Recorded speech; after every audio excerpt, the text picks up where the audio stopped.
What's up, everybody? Welcome back to the Knicks Report. I'm your host, Nick Dais, and with roughly 5 games left to go in the regular season of the NBA, the New York Knickerbockers are holding on to last place in the entire National Basketball Association. The tank has been on and the tank has been embraced.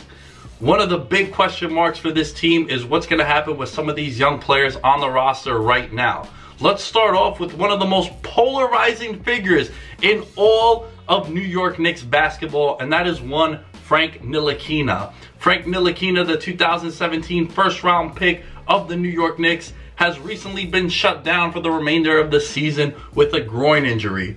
One thing we need to remember about Frank Ntilikina, he was the last first-round pick of the Phil Jackson regime. And it was a very controversial pick, which we still don't have answers to. When it comes to Frank Ntilikina, Knicks fans are on either this side or that side. This side being, look, he's a young dude. He just turned 20 years old, one of the youngest players in the league.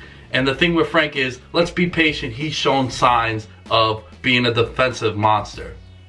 Camp number 2, he sucks. Let's get rid of him. Good luck on your future endeavors, sir.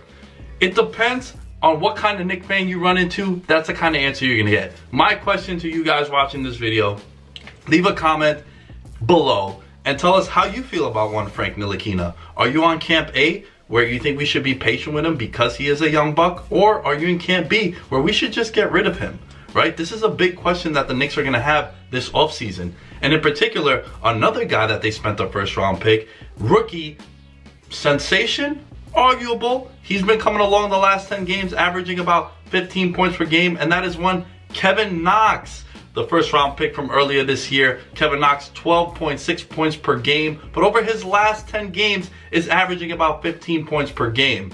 The former Kentucky Wildcat has shown flashes of being a potential steal of the draft, but he has also been benched during long stretches of the season. Kevin Knox, he is one of the younger players in the league as well as Frank Ntilikina. So Kevin Knox might be an all-NBA rookie, second or third teamer, but the jury is still out on him. Hell, Mitchell Robinson, the other rookie sensation on the New York Knicks, has really become the apple of the eye of all Knicks fans. He's really emerged to be a breakout star. And the other apple of Knicks fans' eye is one Zion Williamson, who just recently had his season come to an end, losing to Michigan State in the Elite 8 of the NCAA tournament. It's smooth sailing now for Zion. He's about minus 15,000 in Las Vegas to be the #1 draft pick in the NBA draft, which means $15,000 risked wins you $100. We could pretty pencil him in as the #1 pick. And it's going to come down to what the lottery. Are the lottery and NBA gods going to be nice to the New York Knicks fan base? They do have potentially a 14% chance of landing Zion Williamson. Remember, folks, this is the first year of the new NBA lottery rules, where the top 3 worst teams in the league all have the same percentage at getting their hands on the coveted #1 pick. Zion Williamson, 6'7", 285 pounds. He is a guy who is going to command a lot of attention, both from NBA teams and from sneaker companies. Sonny Vaccaro, the former sneaker guy for one Michael Jordan, has said that a shoe deal of about $100 million is in the future for one Zion Williamson. He is pretty much validating everyone's thoughts as the #1 pick. During the tournament, he showed that come clutch time and clutch situations, he wants the ball and he's not afraid of the big moments.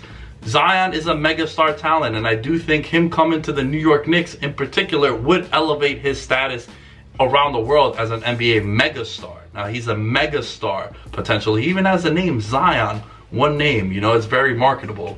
So my question to you guys, though, leave comments below. Let me know what you think. What would be Zion Williamson's player comparison? I think a guy that's very arguable in his skill set and one that could be compared to Zion Williamson would be Blake Griffin.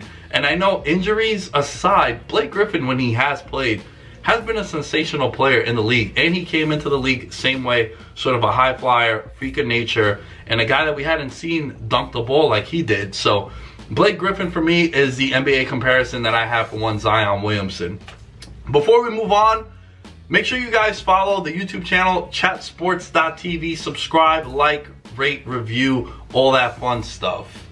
The next rumor that's been coming out, sort of a somber moment, and that is a former player of the New York Knicks, Kristaps Porzingis, the 2014 first-round pick of the Phil Jackson era, the former savior cornerstone. He's been hit with a rape accusation. Very, very hard to talk about. But it is interesting to note that apparently the Dallas Mavericks were informed about this allegation. And one of the reasons why the Knicks wanted to move on for this was that they knew about this. But there are conflicting reports. People from the Mavericks say that they had no idea about this. People from the Knicks say that they do have. It would be tremendous, and I hope you guys could sense the sarcasm just dripping out of my veins, if the Knicks were to land the #1 pick in the lottery and have the rights to Zion Williamson, and Adam Silver and the NBA just comes out of nowhere and says, you know what, we're going to have to forfeit that pick because of these allegations. Can you imagine what's going to happen to the fan base? You think Kristaps Porzingis is hated now for how he got up and left and demanded a trade and wanted out of New York? Could you imagine if this case ends up costing the Knicks a first-round pick, the #1 pick, potentially Zion Williamson? Oh boy, the most hated man in all of New York sports, probably in all of sports, will be Kristaps Porzingis. But moving on from that, he would be public enemy #1.